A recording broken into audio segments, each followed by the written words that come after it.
set. Such an echo in here. Oh yeah! Oh yeah! Shit harmonizing with your oh yeah. Why is the tension so good? Jesus. Alright, let's get this bitch going. Eyes in the window. Childish laughter. Music in the walls. Just a few of the unexplained things that happen at D&E Furniture. Are we really alone in this once beautiful theater? Well, pull up a chair and join us around the haunting table.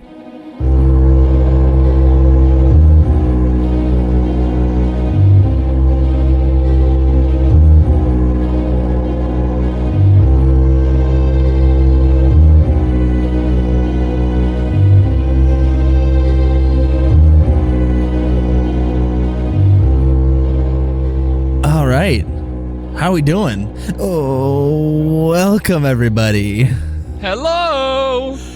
Hi. Welcome to the haunting table. This is a weird episode here. We haven't decided whether or not we're going to have this as a full episode or if this is going to be some sort of bonus Patreon thing. But regardless, welcome everybody back to the haunting table. However this is distributed. I am your ghost boy, Jake Woods, accompanied by my ghost boy, Tyler Carroll. Hello. How are you doing? And my other ghost boy, Anthony Adamson. Ghost Boys for life. Ghost boys for life. Oh my goodness. Everybody, thank you so much for joining us again for whatever this episode is. We appreciate it. All the support, everybody, has been giving us so much love. And if you haven't given us any love yet and you're new, shoot on over to some of our social media, to our Instagram, to our Twitter, haunting_table, or maybe you can even see us on Tinder. Make sure you swipe right because we do have a haunting table Tinder. That was a thing. We said we were going to do it in last episode, and we went kind of balls to the wall on that. Yeah. We are up to like 130 matches, and god damn it, are we fucking fire. I'm just saying, we're fucking lit. Yeah, I guess Tinder's the way to advertise a podcast today. And it's free. Free advertising. Yeah, I don't know. Maybe we'll pay for some super likes and just start sending out super likes, dude. Right? You look like you like some fucking ghosts, bro. Yeah, what up, bro? You like some ghosts? But yeah, so if those don't do it for you, you could also shoot over to our YouTube channel. Check out the videos for those episodes. We have episode 1, 2, and 3 on YouTube right now, where you can see live footage of us doing our investigation. You can see this right here, what's happening right now, what I'm talking about, everything that's happening. You can see it live, and by live I mean just us. It's not actually, it's live unedited. Like later on. Yeah. You'll see pictures Live-ish. and fun stuff like that and videos of the investigation. See like I Tyler's said. stupid fucking face. And my stupid fucking face and And Anthony's my stupid fucking face. Why did you call me out first? Like, what the fuck is that? I was honestly offended because I thought you were going to stop with me. I'm like, what the fuck? I was gonna go around the table, but Jay beat me to He was it. gonna stop at you. He was definitely gonna stop at you. Thanks for No. saving me, Jay. Yeah, I got you. I mean, what else? We have a Patreon coming. Patreon's coming. Yep. It is in the approval stage, so we're getting there.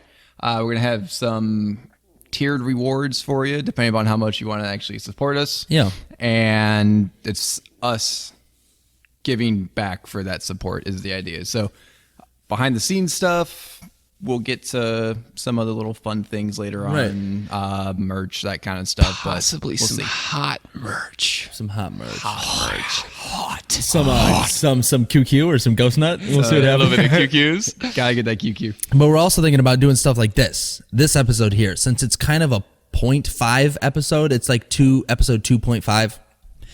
It's a bonus episode. We're thinking about maybe even making more bonus episodes in the same town, extra episodes, and giving those out for Patreon, or just doing stories on haunted places in the comfort of our own home, making a little episode that way and sending it out. We'll see what happens. Yep.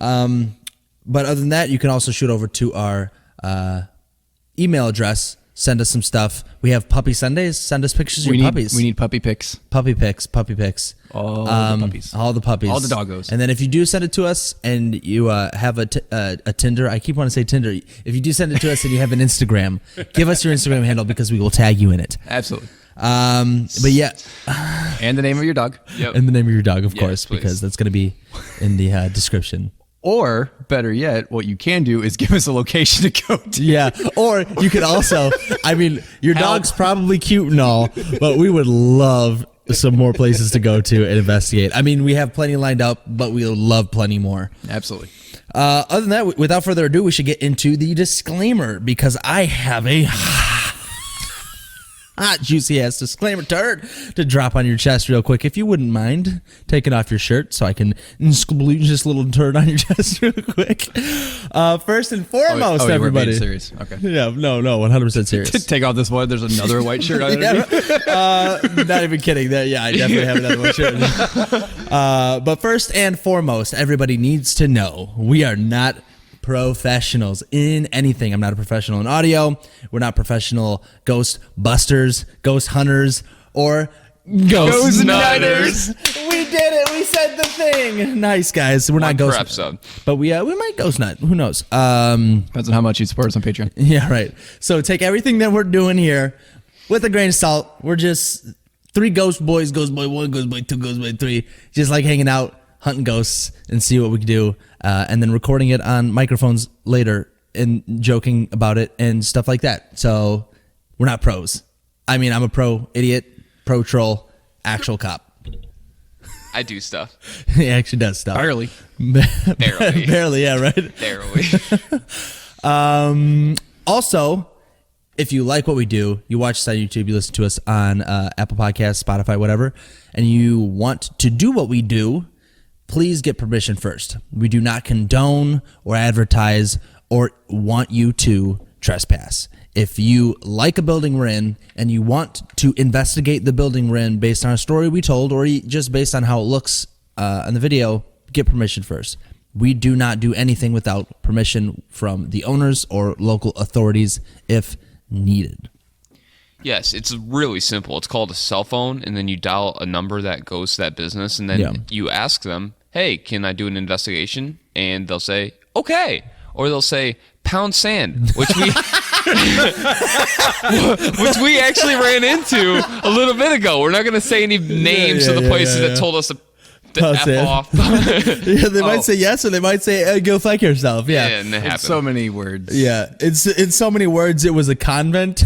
We're not gonna say where. No, it was a completely different. Okay, so there's 2 places that told us about Said to go fuck yourself. Yeah, there was one. There was obviously. I mean, let's be honest. It was a nunnery. They're not gonna want That ain't us there. happening ever. That's not We're talking happening. about ghost nutting. Yeah, they were like, ghost I nutting. don't think we support that. I don't know if that's in line with our values. Ghost nutting, ma'am. That's in line with everybody's values. Let's be honest here. But yeah, last disclaimer that I do. He does sometimes forget, but I he does always sometimes pulls it out forget. last chance. I does sometimes forget. You want to tell them what it is? Because I forgot. Yeah, we're respectful. We Right. respect the ghosts, we respect the building, and we respect the stories that involve the building itself Right. or the people that may be still lingering here. Right. We joke and we have fun with We each will other. joke. And we make fun of each other. Like I made fun of Tyler's face. I'm sorry if that was rude. I Yep. apologize. We make fun of small towns. We do make fun We of make small fun of towns. Tyler's face. It's kind of, you know. Gary, Indiana. We make fun of fucking Gary, Indiana. Oh, dude, fuck you, Gary, Indiana. Gary, Indiana. We apologize to anybody in Gary, Indiana. I hope Not for the joke. Not for the joke at all. Just for living Just for there. living there. We're Yeah. so sorry. You I live- cannot wait to find a Please haunted move. place in Gary, Indiana. I know, right? They're like, oh yeah, you want to come here? You go pound sand. Pound sand. And that'll be the 3rd place. But yeah, so we joke. We have a good time. We laugh. But we do make sure to have respect for any victims or victims' families in regards to any of the morbid stories that we tell. But yeah, other than that, anything else? We good? We good? I think we're ready to get into this We're thing. ready to get into this. Tyler, What's up? where are we today? But don't use the history that we already used. Yeah, that's what I was like, no, they're like, so where are we today? So we all know where we're at, but We- just kind of give a little bit more of a Yep. background. So we're back in Sterling, Illinois. Yes. where we were at the Sterling Theater, obviously, which Episode 2? would have been episode 2. So instead of giving you a whole bunch more like town history and all that kind of stuff, I figured I'd throw out a few landmarks, I guess. Cool.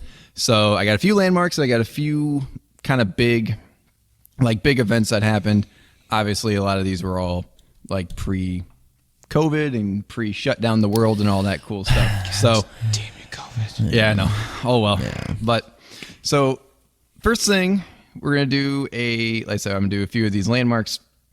Initial one, the Sterling High School. So that is where I graduated in. That is where my guy over here graduated as well. And where I also Yeah, I was gonna say, graduated did you? from. Jake Yeah, also we've been through graduated, this. dude. He graduated with me. Did you? This, yeah. I can Well- find you in my yearbook? You can find me in your yearbook. Yeah, don't. Okay, by the way, so on the YouTube Actually, I video, wanna see we're that. putting a picture of Anthony, just Bro. his yearbook picture. We're gonna find all of our yearbook pictures from the one that I got. Do you have the yearbook? I do. I don't. I don't know where it went. Anyways, I have I have my senior year one from wanna see this 2009. shit. I want to see this shit. you will not see any difference. Yeah. in In me you. at all. No, and you, no. At all. You're forever 15, dude. I do. You are Instead of Forever 21, it's Forever 15. It's just one person shots there and it's me. It's you. Clothes get bigger, but you don't change at all. But anyway, continuing back to the high school. So the high school, it was started back in 1886 was when they started getting some funding for it. It was initially $50,000 was what they had to fund it completely. They were Nice. trying to get it done by September 12th. It was 1898, so a handful of years later actually, but they couldn't. So they pushed that back to October 3rd. So about a few weeks later, not too bad. Couldn't just because of funding, or I'm assuming it's probably funding, right? It was just like construction issues, pretty Gotcha. much. So, I mean, you know how bad they are with highways and stuff. I can't imagine just how bad they Illinois, were back yeah. in the 18 whatevers in Illinois. So, yeah. So, originally they had 11 classrooms, and they seated between 20 to 30 or 35 students in there. They had a writing table, blackboard, all that good stuff, which I think is pretty close to what it is now anyway. I mean, I think they're whiteboards. I don't know if they're whiteboards. Are they whiteboards now? Yeah, now they have projectors with computers, and Wow. each student has their own computer, Wow. like MacBook. And I Wow. look at it, and I look at my like duffel bag that was like 70 pounds with Yeah, right. textbooks. Yeah, right. That's what Right. builds character. Or Yeah. or my binder that Yeah. was like the white binder that was 7 inches thick. The really crappy plastic one that was Yeah. like $2. Yeah. I was gonna make a cock joke, but You know what, Tyler? You know what we can say right now? Guess who's not a ghost boy right now? Look at oh shit. For people that are listening, I'm wearing my white T-shirt underneath a Blue hoodie, Broncos which hoodie. is coming off. I'm getting naked.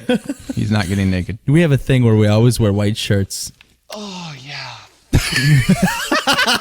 You want to get your Stop. long sleeve if you're cold? Fuck yes. All right. You're still literally not matching us, but you know, that's fine. I am. It looks like he's wearing a long sleeve. Yeah, my skin's pretty fair toned, but That went I, right over my head. I got you. I got you, boo. Anyway, moving on. So in here on the first floor, there was a assembly room, which would be like the auditorium where they had now like concerts and that kind of stuff. It's actually a really, really cool place. They have a whole lot of, it's pretty state of the art from what I remember back when I graduated. it's a really cool architecturally. It's Yeah. it's a really cool school. Yeah. It's all brick, and it does look very, very nice. Yeah. Just in general. It looks And like a small college. It Yeah, honestly, it it looks like a does. small campus, like community college, and Yeah. then you add to the football field. I don't know if you talked about the football field or not. No. I have like some main points, but I just figured we were going to talk just generally. Yeah. No one cares about the football field, Anthony. It's NFL grade turf, and it's got its own replay. but it wasn't for the long. That Yeah. was recent. Yeah, so I mean, within the last like what 5 years. 5? Yeah. Yeah, so it's now like an NFL grade turf, and it has a replay like board. Yeah, it's that actual- gives you yeah. Jesus live Christ. replays after the play for a high school football game. Jesus, They Christ. really went all out on They that. did. huh? Jesus Christ. I mean, I ain't mad at it. I like football, so. And then, but for some reason, the water fountains still shoot out penny flavored water. Like they can't figure out how to give their students filtered water, unless they did now. Some of them. Must be nice. Now they're all shut down. I think it's due to COVID. I got lead poisoning drinking from those fountains. Yeah. I believe it. They're also not, obviously not when it was founded or whatever, but there was also a really big, they had the WACC, which is right across the street, and then there's the Tech Zone, was at least when I graduated. I love that place. Had there was just computers, there was all like digital art and graphic design and all that stuff. You could do t-shirts and photography. That place was great. I did welding. That's what I did. Nice. WACC? I did criminal justice class at Did you? WACC. Duh. Surprise. But something that's cool that shows kind of the technology in the Tech Zone is they will walk teams that maybe don't have the finances that we do from maybe inner cities and stuff like that. They'll actually come down when they play the football team and they'll tour the school and they'll, from what I've heard, is whenever they walk into the Tech Zone, it blows their mind at like all the technology. So it's like, hey, you underprivileged kids, come see what you don't have. Is that what it is? Here, look at these $1,500 MacBooks that we have 150 of lined here. Yeah. Look at this great Tech Zone that you can't use, sucker. So it's nice football team, dork. Hey, you know what we should do with these underprivileged kids? thing. You know what we should do with these underprivileged kids? Let's just show them all what they don't have. Okay. All right. It's supposed to be nice in what way? They're I just don't know. Flexing on these kids. Dude, that's what You know, Sterling you guys. does, though. You know, you guys still have abacuses. Yeah, look at this. We got MacBooks that can like sense the. They can read what kind of minerals are in our piss. Isn't that what Sterling does, though? It just flexes on everyone. It Yeah, flexes true. on rock falls. It flexes Well, that's on not us. That's not hard. Yeah, But continue. No one's going to understand anything we're talking about in this podcast. Yeah, I know. Apparently, yeah. Continue. Yeah, that's all right. So, yep, went to Sterling High School. We all did. Apparently, didn't know that you were there too. Even though we talked about it several times. Whatever. Stuff doesn't matter. But no, wait, what? We've talked about this many times. Yeah, that's to we assume, have. That's to assume that I listened to you. But we digress. Yeah. So, Sterling High School. Yep. Great little place. It's also got a daycare. Anyway, moving on. So, There's a lot of underage pregnancy. anyway. If we've convinced you to move to Sterling, Illinois. Remember how episode 2 was off the rails? Yeah. There's not even rails on this. Yeah. This is a train wreck. This is a boat. Right. Yeah. Whatever. Whatever. Anyway, so in the Sterling area, there's also the Midway Drive-In that was opened 1950. Oh, wow. I believe it's been open ever since. I think it might have been It down closed for a few years. Yeah, and then Really? it got bought by new management and they reopened it up. So it's the oldest. So it's the oldest standing like drive-in screen in Illinois, which is really, really cool. Which Yeah. I didn't know that. I remember hearing that, yeah. Yeah. They kept the whole kind of retro look, the concession stand, everything, the ticket speakers, booths, all that stuff. Right? It's all Aren't the like speakers like still like those retro speakers? Yeah. They I don't think have them so. anymore. No? The It's on a stands radio are station? The So the stands are stands still are there, there, but it's a radio. Yeah, it's a radio Yeah. station. So they kept it really, really 50s, I guess. Yeah. So that's really, really nice. I like going there. I mean, Yeah. did you just unplug your thing? Yeah, I did. Fucking gangly arms got out of control. Spider monkey over there. So it's But yeah, I like going to outdoor theaters. Oh yeah, yeah. Drive-ins are awesome. Yeah. So hope they stick around. The one here is so it can fit 500 cars apparently. Really? Yeah, That's which is huge. Yeah, I know. The screen is 90 feet across. Wow. 90. God, Anyone else is man. 90 feet? My dick. Dude, you need to get that checked. It's coiled up. It's like a spring. It's like got one of the hose things that you had to crank up to spin it around. It's like a duck penis. You seen those things? They're like corkscrews. No. Yeah, I look up duck dick. No, dude, I was typing in DuckTales and I was like, Duck Duck dick. dick.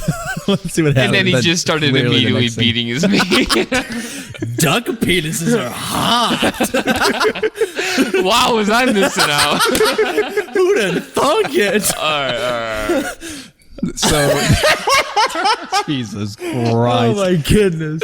All right. What is it, like every two episodes we're like, you know what? Fuck it.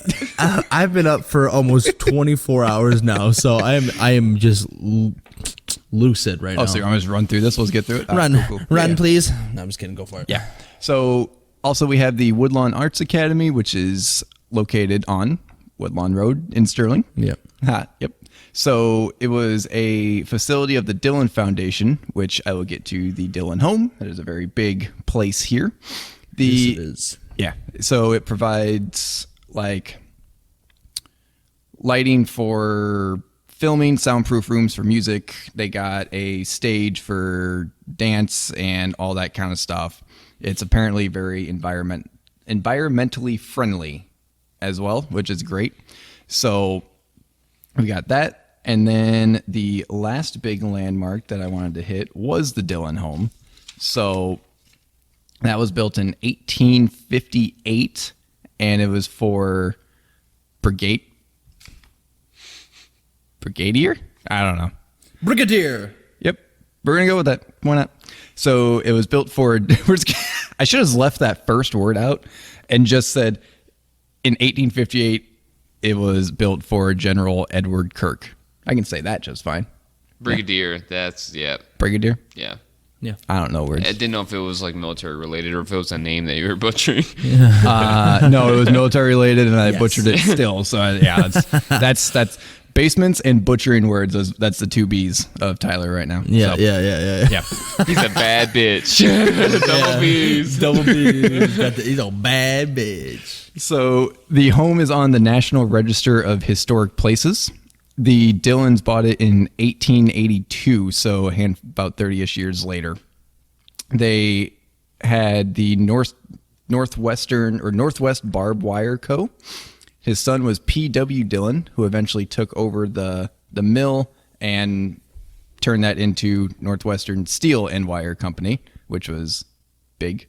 That was a big thing in the area. So he was born in the house. He died in the house in 1980 at the age of 96.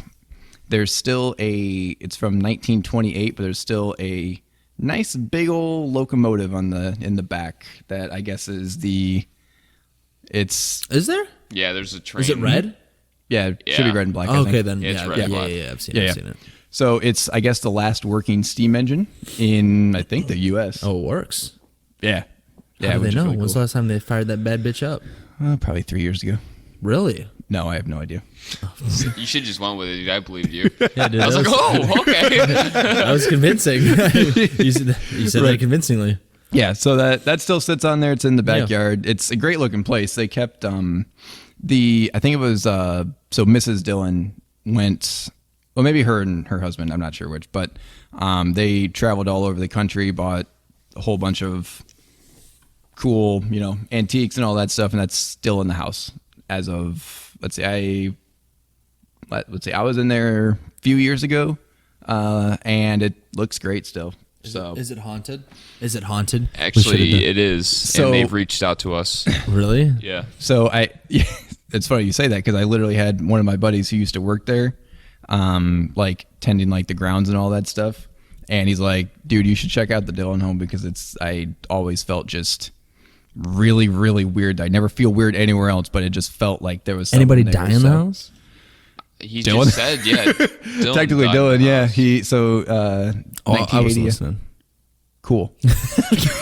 Neither are our listeners at this point in Yeah, time. literally.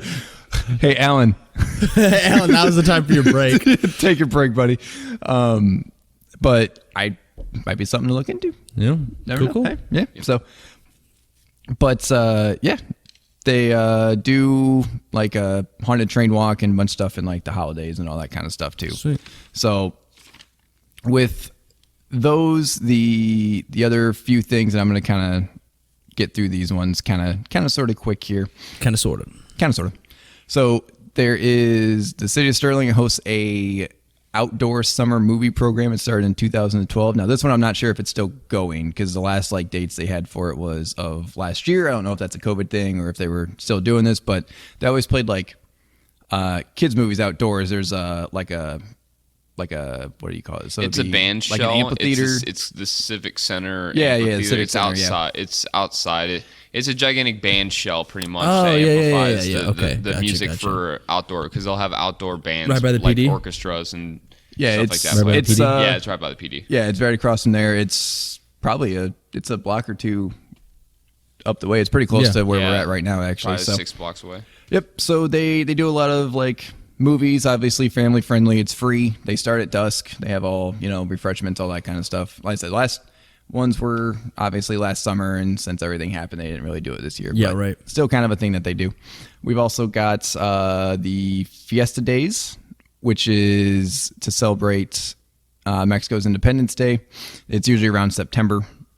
They try to get it as close to September, I think it's 16th, which was their actual Independence Day. So they try to get as close to that, but they have a big parade and actually is like one of the only parades that goes across town, like completely across town. So we got that. We got seasonal sights and sounds for the holiday season and all that jazz. So Cool. figured I'd throw out a little bit of the more recent stuff Yeah. for this I like one. it. So doing I like that actually. Some extra knowledge of Sterling because I know everybody's been asking for more Sterling. So here we are. okay, well, so this place was pretty cool. I like Sterling. Yeah. I do. This I like this it. building we just we did. shit on Sterling, but I like because we're Sterling. from here, so we're allowed to. Yeah, Exactly. Don't you hate on my town? Yeah, you can't shit on No, it. you but I'll can, shit on it. definitely shit on it. Don't shit on it. Shit on it. I don't. All right, so moving on. now that we know where we are, what are we in? What are we everybody? in? We are in D&E Furniture, which is a building. it's All right, lock it up, boys. We're Close going it home. up. That's it. All right, that's it. All right, Bye. episode See 2.5, guys. Thank you so much. No, the Academy of Music is what it originally was built as, but it's now currently D&E Furniture. So we'll give you a little history of the building. Academy of Music is what it originally was called, built by Thomas Galt and G.S. Tracy in 1877. Opened December 4th, 1878. It was an entertainment venue with stores inside. It had the town library and the post office were housed inside. So this building is huge. In here? Yeah. At all one point in inside. time, it had the post office Oh, and that's cool. library. Yeah. Nice. Yeah, this building's pretty large. The Academy of Music, they had like live bands and graduations and speeches. It was kind of like a community center, right? Yeah. I mean, this was like the focal point of Sterling. This was the center, I'm assuming, pretty much in the I beginning. think it was the focal point of even outside of Sterling. Like this place was happening. popping. It was happening.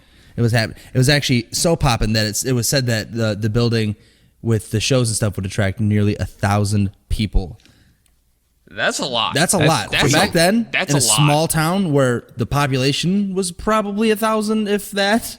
Yeah. So, I mean, honestly, what is the population? What was the population? I back then? didn't. I don't know. That's actually a good question. Sorry, we don't know that answer. Do your research. I mean, we could Google it, but whatever. The first floor were the stores. So it's a very wide building, but there's only like 3 floors, 4 including the basement.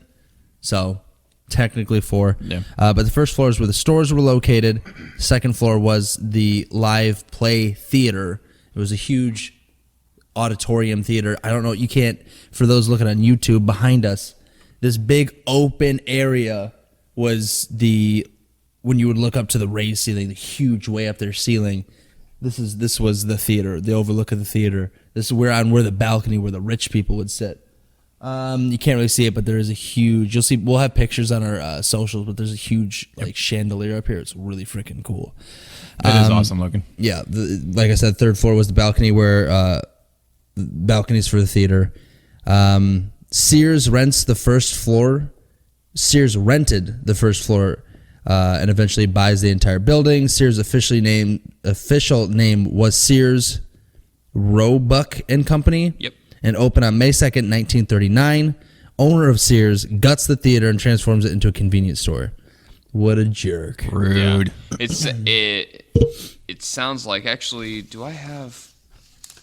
So I'm going to grab some other paperwork real quick that has some interesting things. It's literally just right off to the side. Yeah, go for it. All right. But anyway, so he guts the theater, this beautiful theater, turns it into a convenience store, spends between $25,000 and $30,000 on renovations, which back then is a lot. That's a lot of money to spend on destroying something so beautiful. But Yeah. so that's around around 1980 or so, D&E Furniture moves in. So that's where we're at right now. That's kind of like the quick back history of the building, where it came from, where it started, why it was built. All right. So what are you? I'm handing out little small tidbits of research that I found, because I researched a lot of this. Look at you. Most of these are actually from newspaper articles. I think ranging from like late 1880s all the way up to 1950s. I'm just handing you some interesting articles that were about the theater or about the town itself, and I have a few that I can kind of show and kind of talk about too. So yeah, I would say let's talk about. Let's talk about it. Let's talk about it. Let's talk about it. So, Do you want to? I'm gonna jump real quick into the prejudice against like the theater and stuff. okay, yeah, go ahead. Yeah, go ahead. Cool. So the Daily Gazette, which is where he got most of this from, right? Yes. Yeah, so the Daily Gazette, they said, so this was back in the 1800s when it was a theater mainly. So like 1870s, 80s, 1880s, 1890s. A snippet from the Daily Gazette said the name Academy of Music was a concession to a widespread prejudice against theaters at the time. Had the new building been called a theater instead of the Academy of Music, many people of old times would have absolutely refused to enter it, even to hear concerts and lectures of the Lyceum,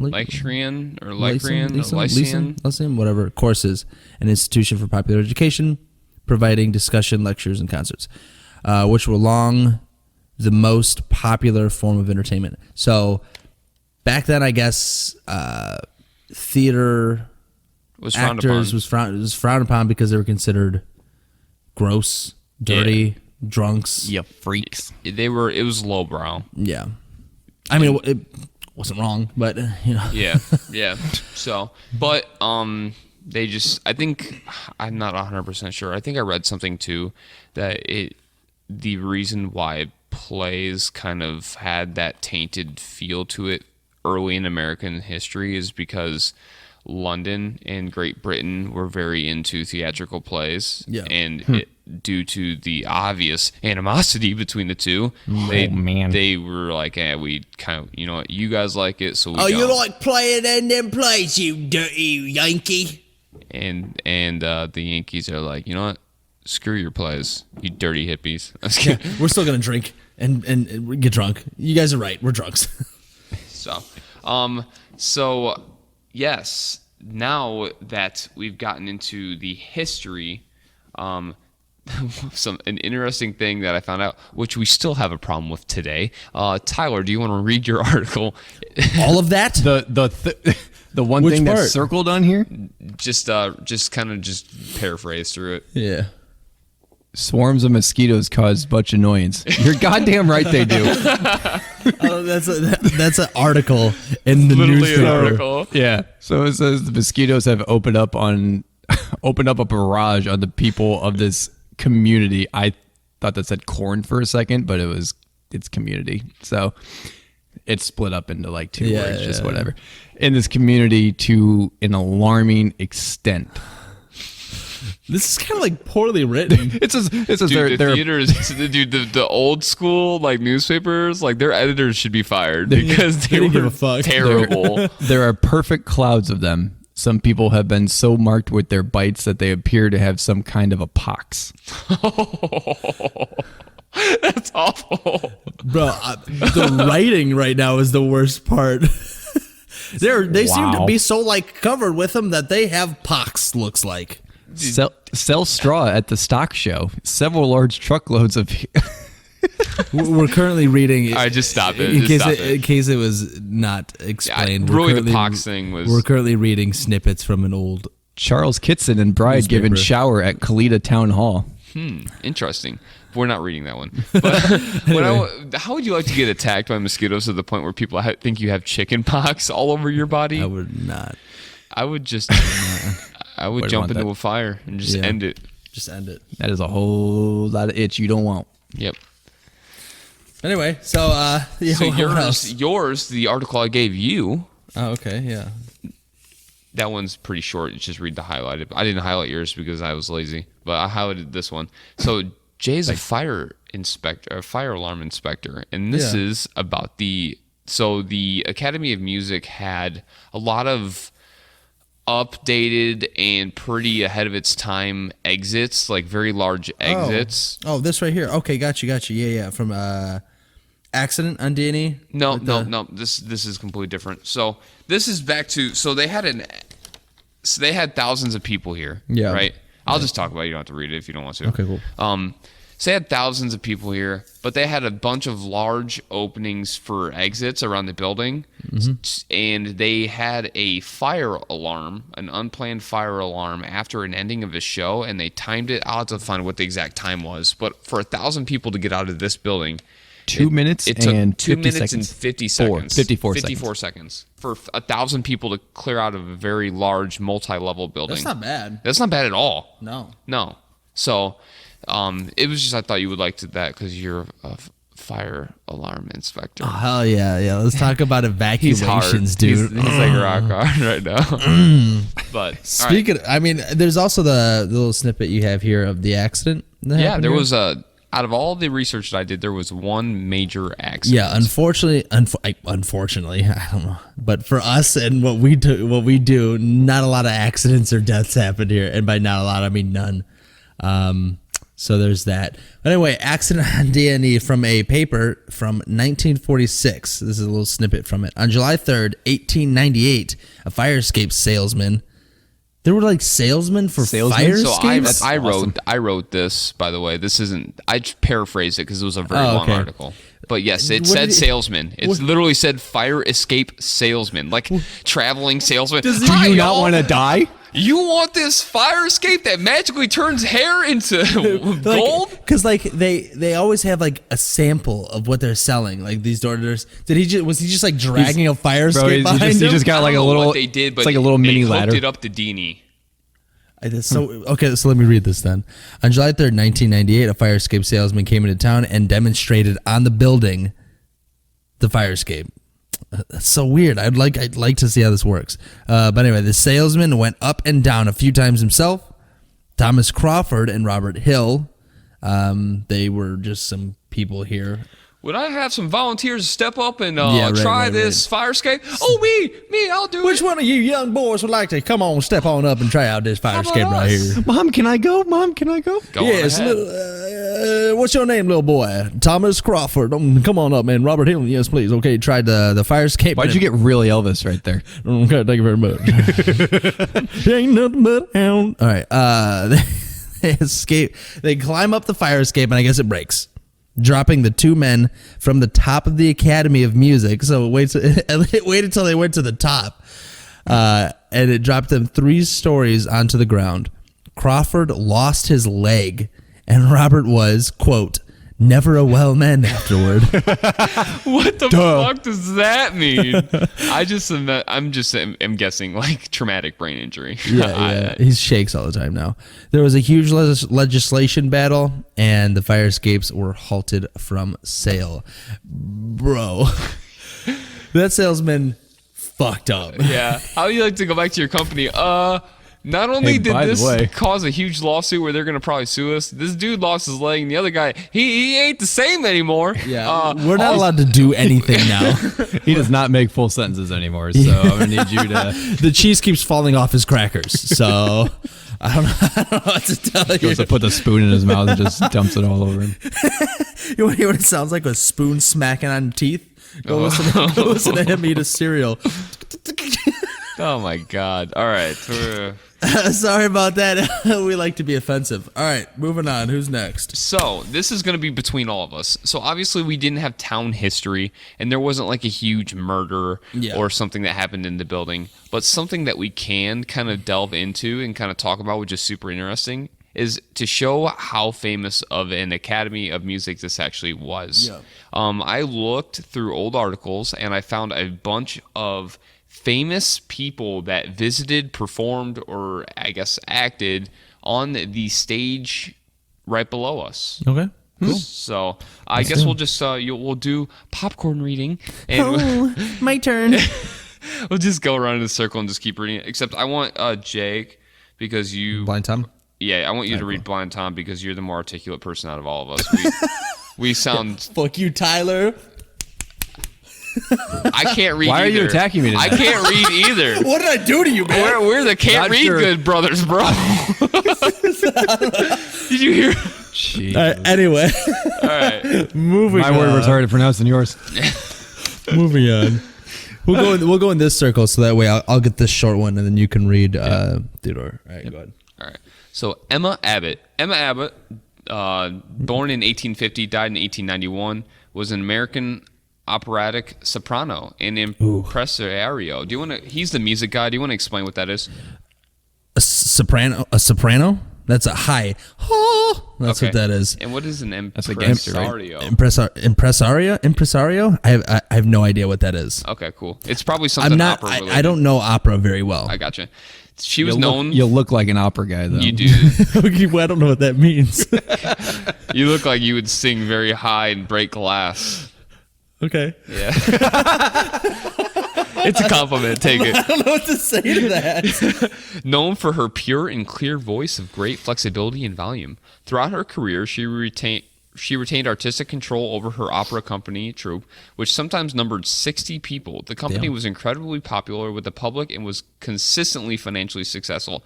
Abbott herself became known among Americans as the people's prima donna. Is that a good thing?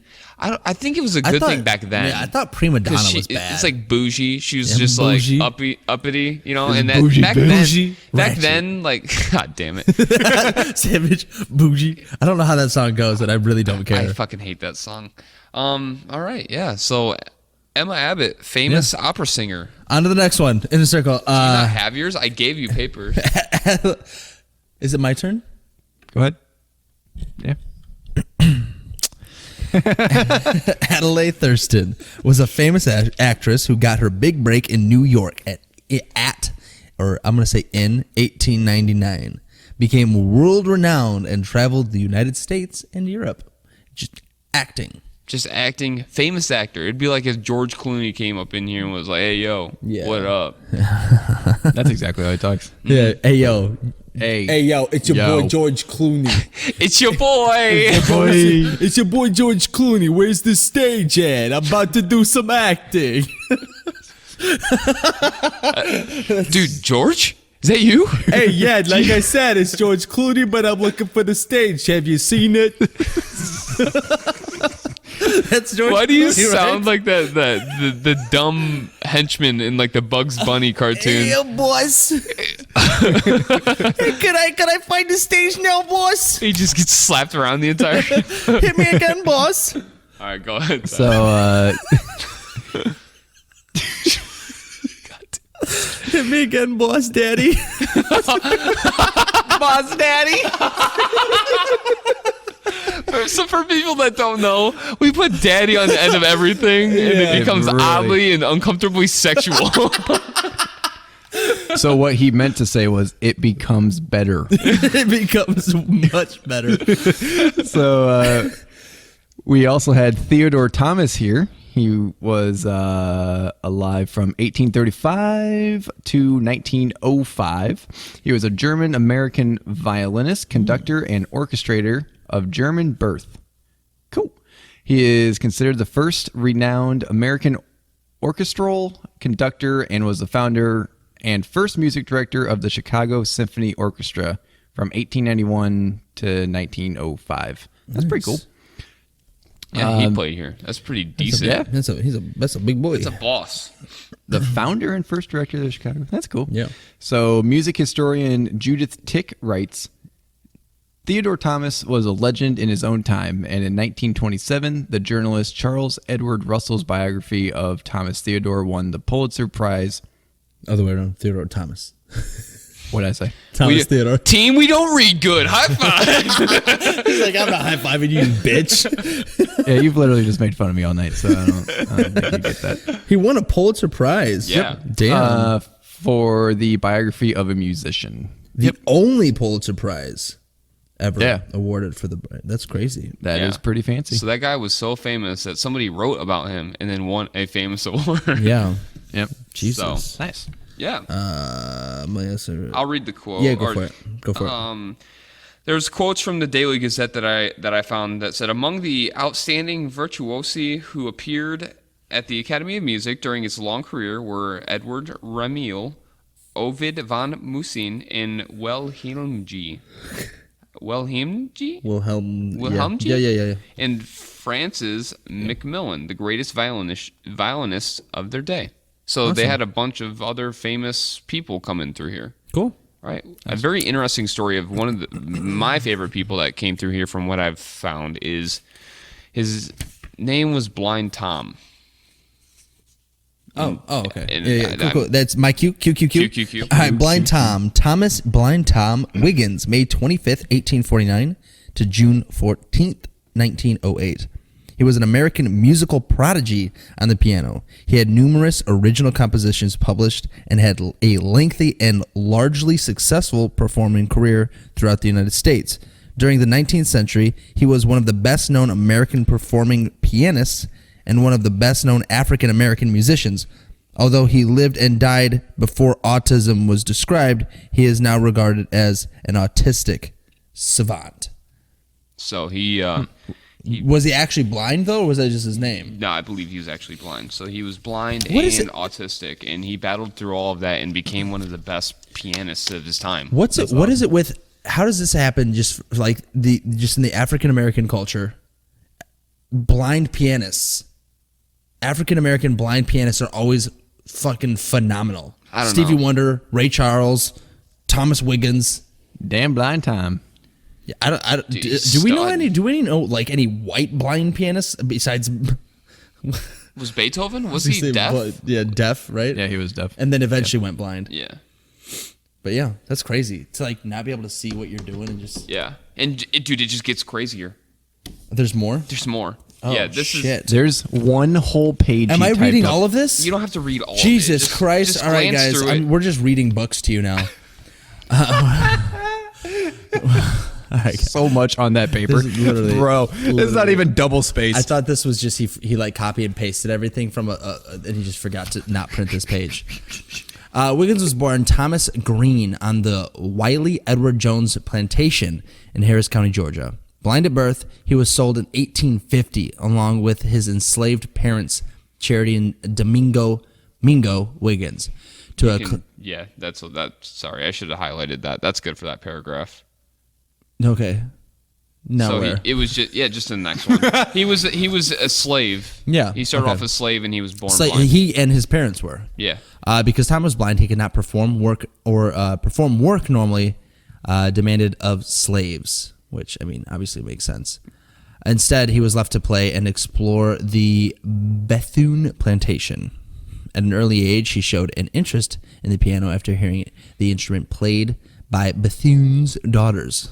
What a Bethune. That's such a strange name. Snobby name. Bethune. Bethune. Bethune.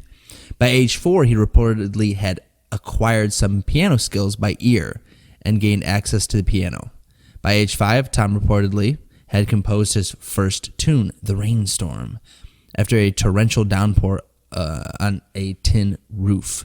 I mean, once you're blind, you kind of hone a lot of different abilities. Like Daredevil. Yeah, exactly. Exactly like Daredevil. blind Tom was like Daredevil. 100% true story. Yep. Yeah, with his skills, he recognized a journal. Was recognized by General Bethune. Yeah, look, team can't read good. I'm on that team, dude. Welcome to the team, bro. I'm too tired to read this much right now. Tom was permitted to live in a room attached to the family house equipped with a piano. Neighbor Otto Spar. Yeah, fuck it. Anyways, so pretty much, just skip to the next paragraph. Okay. I'm reading ahead of you just to let you know what you should read. Town in the Atlanta Constitution, 1908. Blah blah blah blah blah. As a child, Tom began to echo the sounds around him, repeating accurately the crow of a rooster or the singing of a bird. If he was left alone in the cabin, Tom was known to begin beating on pots and pans or dragging chairs across the floor in an attempt to make any kind of noise. By the age of 4, Tom was able to repeat conversations up to 10 minutes in length, but was barely able to adequately communicate his own needs, resorting to grunts and gestures. That's kind of weird. So yeah, so pretty much he had this weird like memory of sounds that he could just listen to and then all of a sudden just be able to mimic. Or It sounds like autism. And he took those like mimicking skills that he had to mimic on the piano, and he would listen to something once and be able to play that entire piece by himself. Right. He would literally just listen to it, and then he would learn the piece and by listening. But that's pretty much it. That's blind Tom. He for a person that was battling the defects that he had with the blindness, not defects, but the, I guess, handicaps. I'm trying not to... The handicaps and the autism, along with being a slave in the 1800s and just... He did well for himself. Yeah, and becoming one of the most renowned pianists of his time. Yeah. Like... It's pretty awesome. It's commemorable. Inspiring. It is inspiring. Yeah. And that guy played here in the Academy of Music. Speaking of which, let's get into some of the stuff that we're here for. You know what I mean? Yeah, no, we're in the Academy of Music. I know there's a lot of people that, but I feel like we're kind of losing track. He's got a lot of. We don't have to read all those. No, those were fillers. I guess YouTube, one of do you see how many papers I just threw? That was all typed. Yeah. So, the only person that I want to talk about last, and that's actually something I need, is John Philip Sosa. He was a composer, and he played here. He was known as the March King. He wrote the Stars and Stripes Forever song, the Semper Fidelis, which is the United States Marine Corps March song, and the Washington Post March. Oh, cool. So, he was kind of a racist because his band... So he was kind of a racist. So I'll talk about the good, but also talk about the bad. He was definitely a racist. His band played racist music as a ragtime type music that made fun of black and slave stereotypes. It's a genre I don't want to repeat what the genre of music is called because it's got a racist name in it. So really, wow. Yeah. Okay, well that's pretty crazy. I kind of want to see what that is, and I have it over here. Holy shit! Jesus Christ!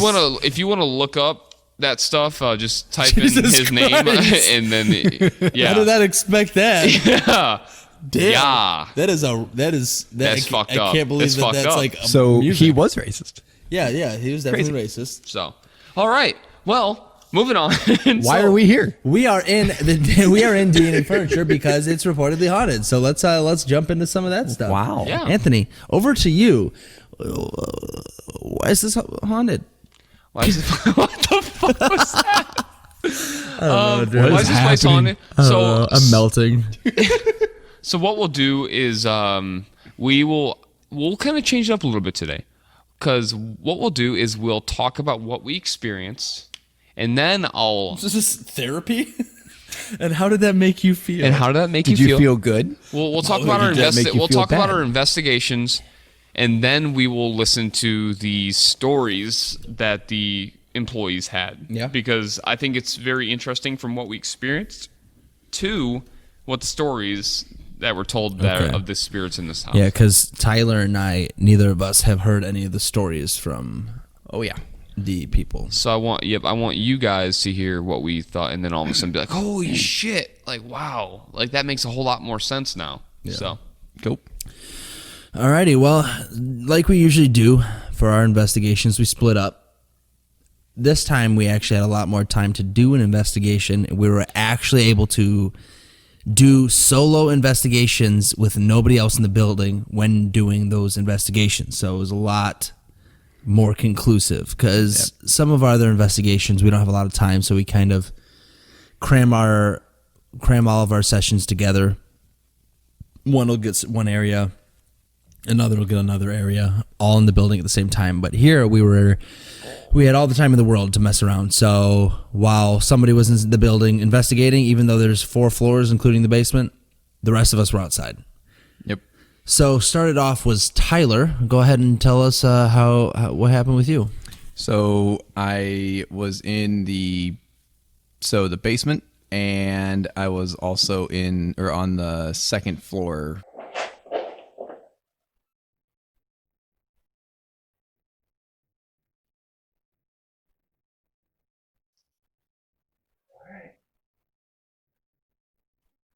This is Tyler. Hopefully this recorder can pick this up.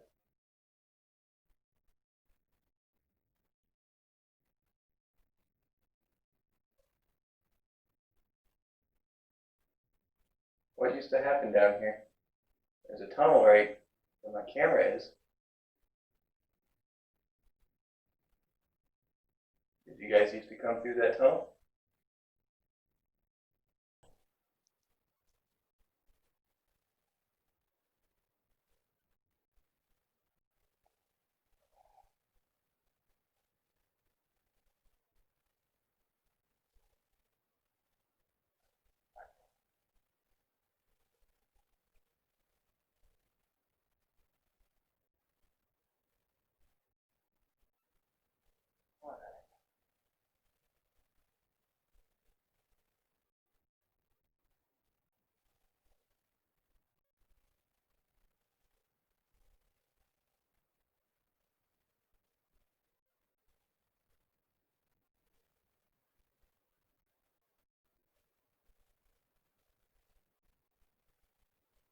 Something to make your presence known?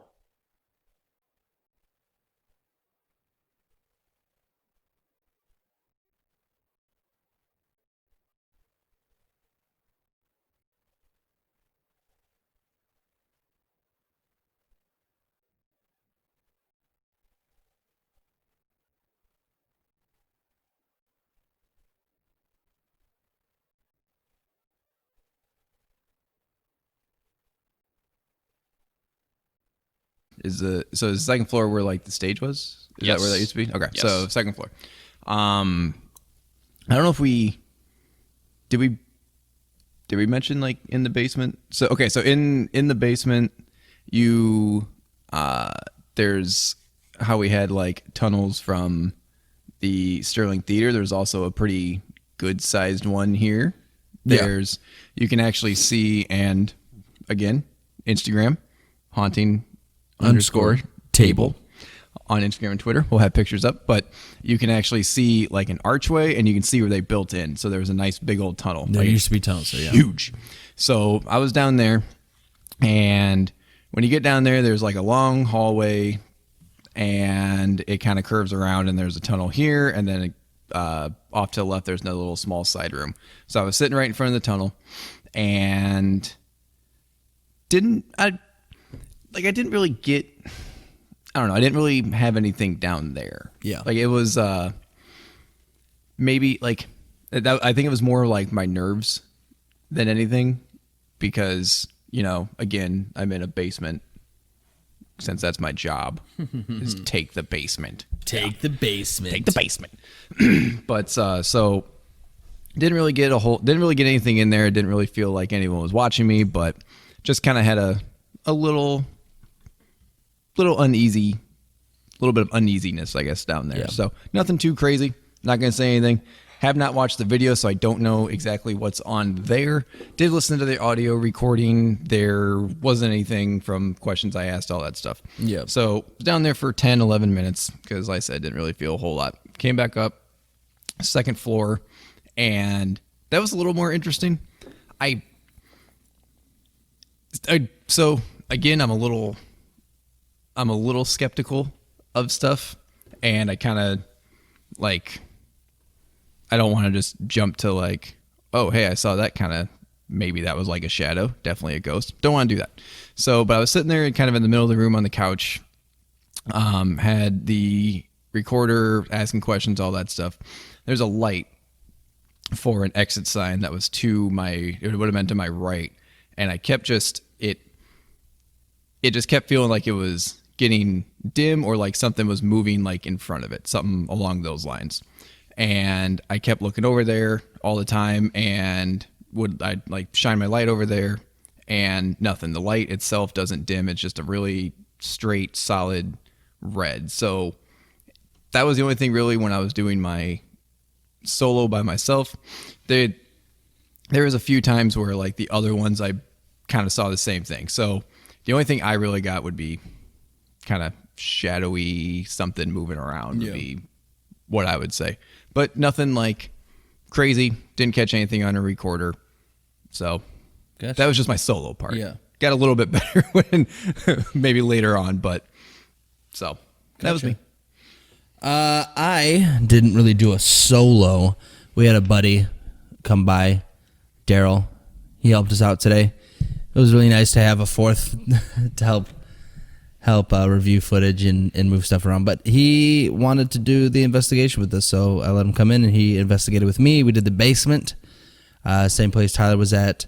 We felt it was a little weird down there. We didn't really catch anything, but I did feel weird, and we both got the same feeling. We were sitting in like a corner of the basement with two walls in front of us and one to the left. And we both got the same feeling that we were being watched from the left, somewhere way off in the distance there where the other side of the tunnel was. But we didn't see anything, catch anything, nothing audio, video-wise. Well, I don't know if we didn't get anything video-wise, but because we haven't really reviewed the video yet. But if there is something, it'll be on YouTube. The Haunted Table. Yes. YouTube. YouTube it, bro. YouTube. But when we went to the second floor, that's when it changed. We'll put the... Get your flashlight? Yeah. I can ask questions, I just wanted to be a little further apart.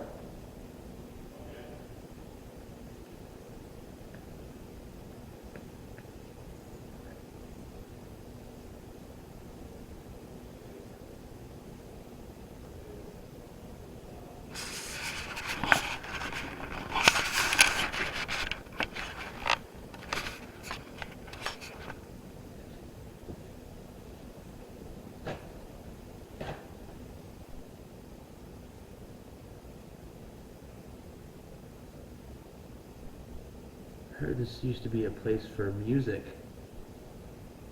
Can anybody around here sing me a song?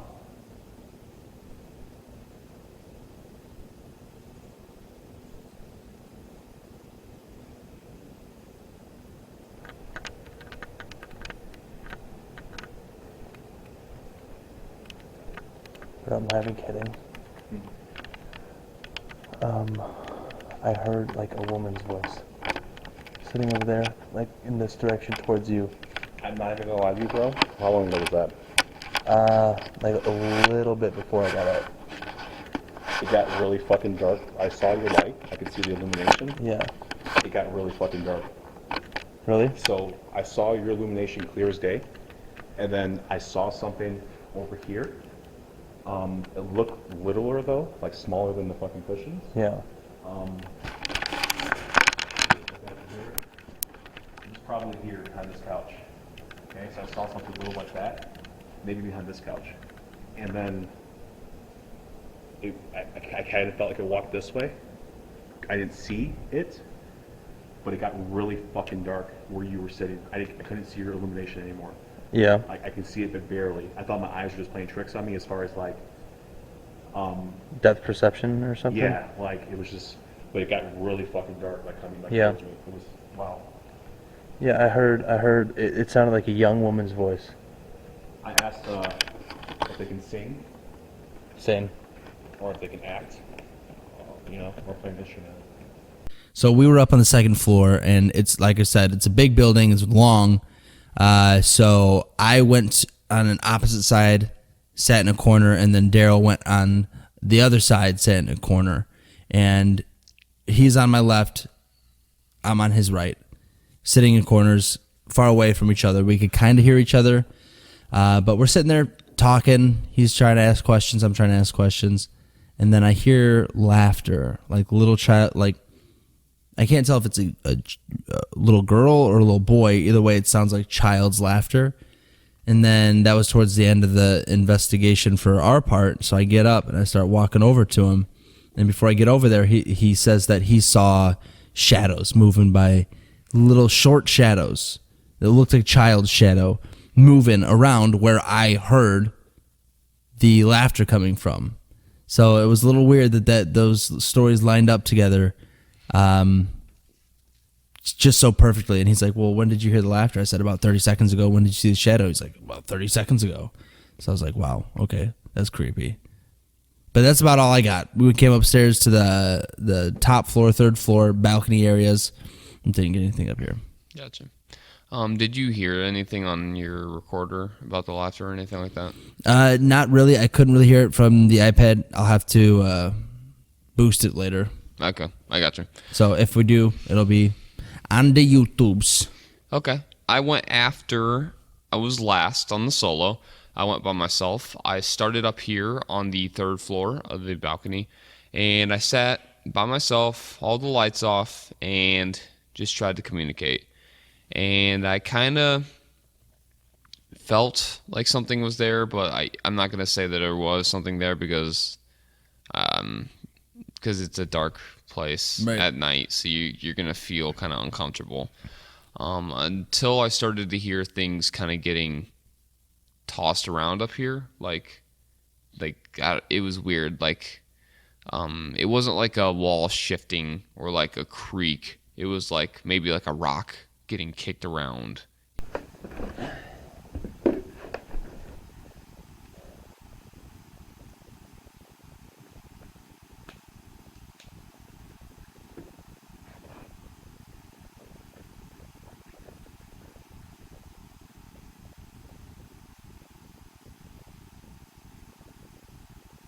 If you want to talk to me,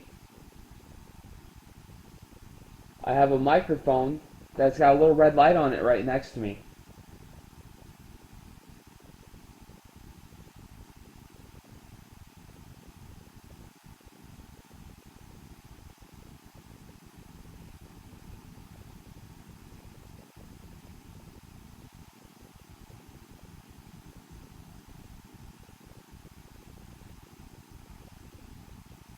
Is there anything you want to tell your loved ones that you maybe want me to tell them?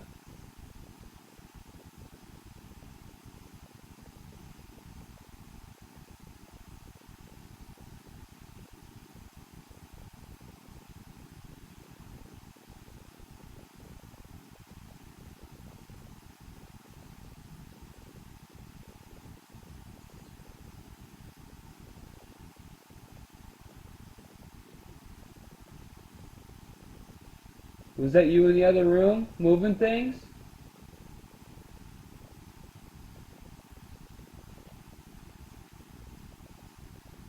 It's just like across like the floor or something, and you would hear like rustling and shit. So maybe it's an animal. I'm not gonna say it's 100% paranormal. It might be an animal, but Yeah.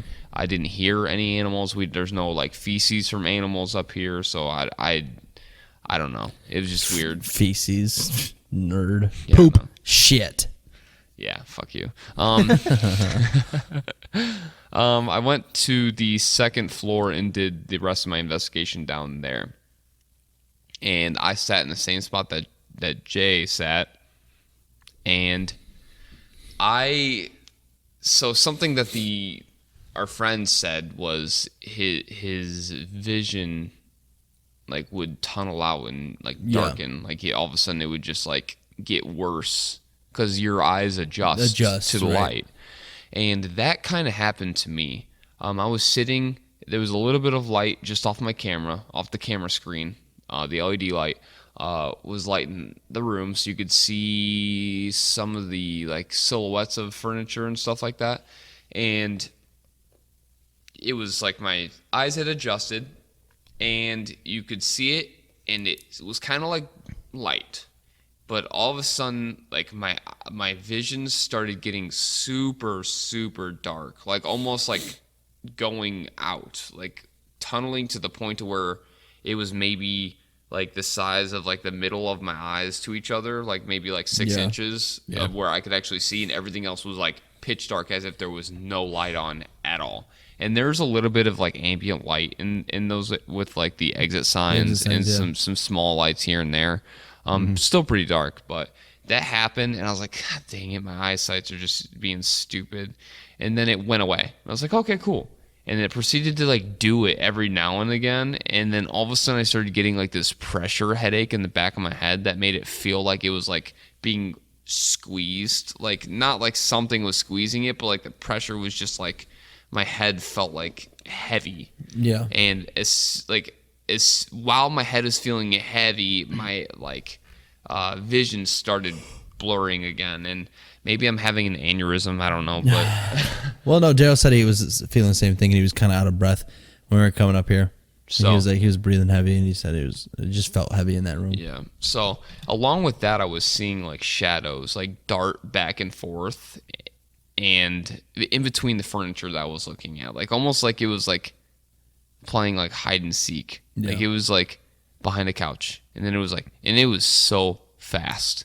It was so fast, and it was all of a sudden it was behind the dresser, and all of a sudden it was back there, and it was just like jumping from furniture to furniture. And I'm not saying it's 100% ghost, like when I got tapped on the shoulder in our previous episode, like the chair was moved, or the chair. I mean, yeah, the chair. That was wild. Yeah. Like, but this is just weird. It was weird. And I talked to Jay, and I was like, so this is where I'm seeing all of this. And it happened to be around the same location that he was seeing. Where I heard the laughter, and Daryl saw the shadow. Yeah, Daryl saw the shadow. So, and then me and Tyler decided to kind of come in upstairs in the second floor with ourselves and kind of have a duo investigation.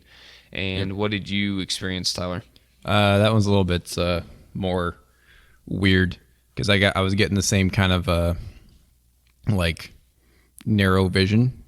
I don't know if it was because I was sitting farther across the room than what I was, because originally I was in the middle, but I was sitting on the same side that Jay was, which would be the far side. So you go up the stairs, you go left. There's a really far corner that's on the end, like near the end of the building, and I was looking back across. I didn't have a camera or anything, so I had my flashlight. It was turned really, really low just so I could, and it was kind of pointing at the ground, so most of the light was hitting the ground, but it was kind of bouncing up, so I could see silhouettes of like the couches and that kind of stuff, and like the pole. So there's like these little square white poles all throughout the second floor, and kept seeing the light kind of, or the narrow like vision, and then there was one little spot that was between couches that had the exit light shining behind it. So it was pretty. It was like between it was like between the back of one couch and the arm of another one. You could see through it pretty well. Yeah. Just every once in a while, I would just see that little kind of tail section. It would just go black really quick and then be gone, and that would just happen on and off. And then the one thing that did sort of made me jump, because I kind of stopped and I was like, whoa. Behind one of the pillars, there was like 3 or 4 down. There was definitely something that moved. I'll just say definitely. I don't even care. Whatever. But it looked like something had peeked out from one of the pillars and like peeked back, and then there was just like nothing there. Which Daryl, I don't know if you mentioned earlier, but Daryl had something that was similar to that when you guys were doing it, when Jay and Daryl were doing theirs, that he had behind one of the couches right near where the stairs were. He looked like he had a little kid that peeked out, like kind of crouched over the top of the couch and then like went away. And it was really kind of similar to that, except it was peeking out from behind a pillar. Yeah. So just a little kid running around. Yeah. Mm-hmm. I didn't in the furniture. Yeah. There wasn't like a face or anything crazy like that, and it didn't feel bad, but it just looked like something just kind of moved out and then moved back in, and that was it. So I don't know. Could have been my eyes playing tricks on me. Like I said, my vision was kind of getting a little wonky near the for honestly for a lot of it, but Yeah. I don't know, but definitely made like literally all the hair on my body stand up, and it was weird. And I stopped in the middle. I was like, whoa, that was weird. And yeah, so that was what I had. That was when our other duo won. Yeah, I saw movement around in the same vicinity of the couches that I saw. Yeah. So, our group investigation didn't. I mean, We heard some thumping. yeah, that was. I guess that. Yeah, so we Both weren't able. simultaneously at the same time. Yeah, we weren't able to get to that and review that with our like our recorders, but literally, like you hear like 3 or 4 thumps. Yeah. Coming from the right. I don't know where it was from the right, but it was coming from the right, and I was like, We simultaneously both look at each other and we're like, "Did you hear that?" And he's like, "That's why I turned the spirit box off." Yeah. yeah, because I immediately turned the spirit. I was fumbling with the. I was fumbling. I with thought you it. did that on purpose. No, I was. I'm Because stroking out. fumbling. Is Maybe I am ironic. having an Yeah. aneurysm. I mean, Are you hiding?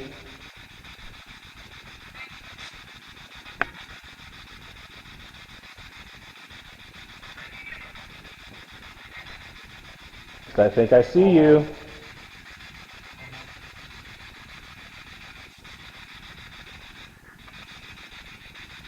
I think I see you. You're over there.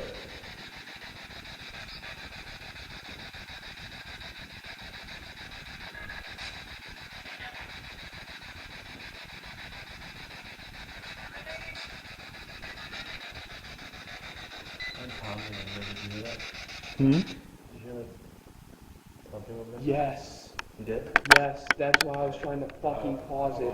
How long ago? Like maybe like 30 seconds ago, 45 seconds ago. Yeah, I heard like there. It sounded like it was somewhere over there upstairs. or something. Okay.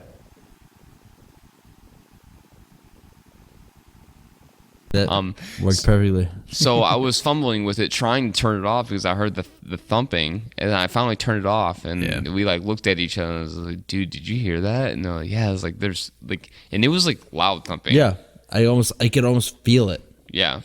So I don't know what the hell that Yeah, was. that one I heard too, for Yeah. sure. Yeah. You can almost feel it like boom, boom, hitting the ground. It's just like do do do do. Yeah. It didn't sound like it was like to me, it didn't sound like it was like in the ceiling or anything like that. It sounded like it was on like the floor that we were, or like against like the wall or something like that. Yeah, So, it wasn't a ceiling. Yeah, it was on the floor that we were on. Yeah. Further back. Yep. Gotcha. For sure. Gotcha. For sure. So yeah, that That concludes what we found. Yeah, That wraps up what we found here. so- At least for now, there might be more footage that you'll see on the YouTube once we are able to review the video footage. Yes. It's gonna be a little weird. You're just gonna see like a little kid's head like Oh, I run, swear to God, run dude. behind me on I like the swear couch. to God. There's just That'd be something done. more terrifying about a About kid. child. Oh, I know. Yeah. I know. So yeah, so I guess I'll jump right into my interviews then. Yeah. Can I have that aux cord? Yeah, QQ. Pass the aux. Thanks. I'm so tired. Oh, the spirit box told currently on told 24 Jake hours, yeah. to wake up. Yeah. Oh, you got to find that. Yeah, so we're listening to the Spirit Box, and I literally fall asleep because I'm so tired. I'm running on 24 hours no sleep. We're laying down in a furniture store, so I mean, come on. I'm laying up against a couch, and I doze off, and I forget what you asked. I go, dude, did that just say? No, wake? you asked something. I thought. No, it just said wake up. Yeah, it was just randomly. All of a sudden, it was like a weird wake up, and then like I was like, did it just say wake up? And I was sleeping, and I woke up. I did wake up. Yeah, Jay was just like, I was sleeping. Yeah, we got to find that audio. Yeah, We definitely do. So, but yeah, that's gonna conclude our investigation. So, Yeah. I spoke with Jack Clemens. I'm just gonna jump right into this. It's getting pretty late, so, I agree. And like we said, this is going to be a shorter episode. yeah. So, I spoke with Jack Clemens, and he is one of the owners of D&E Furniture. And I'm getting to my QQQ. And I asked when Jack took over D&E, what did he experience, or how long he had been working and all that kind of stuff, and he kind of gave a pretty long summarization of it. Well, I've worked here. I've worked for 50 years for D&E. When we moved downtown, I was basically, here the whole time. So we've been here for 40 years. Wow. Yeah. When your dad owns the store, you start early. Put it that way. Do you remember what it was before your dad owned the store? Yeah, it was a Sears store, and then before that, it was called the Academy of Music, which was built in 1877 as what I would consider the forerunner of today's malls. They built this big building, and the main floor and the lower level had, I think, about 16 different businesses located in it. And then the second floor and the third floor was a theater. The second floor would be the main floor of the theater, and then the third floor was the balcony area. Okay. So he pretty much said that the Academy of Music was like a forerunner for like what malls became, because the downstairs was kind of like a mall where you would walk There's in markets, and be yeah. shops all over the place Right. and stuff like that indoors. I asked him when he realized like when D&E was haunted, because he said he worked here for 50 years. Yeah. I asked him, when did you really realize that maybe something was up here? And this is what he said. Again, I don't have the exact dates, but almost from the very beginning, that we were down here. Different times. This is before we had our air conditioning fixed, and then I would come down about, let's say, 4 o'clock in the morning, open up all the doors to get some fresh air into the store. Mm-hmm. And there were 2 separate instances, and I didn't light the store up, it's 4 o'clock in the morning, but I would see a shimmering effect is the easiest way to describe it. A lot like the movie The Predator, when the alien had that cloaking device. Yeah. And it's like, okay, did I really just see that, and kind of out of the corner of your eye you would catch it. Mm-hmm. So I don't know how many times it was actually on the main floor, but the 2 times that I did see it. And we've always laughed, we consider it a Casper, that, it's a friendly ghost. It's not a malevolent one. Mm-hmm. We notice it anytime that we're making any type of changes in the store.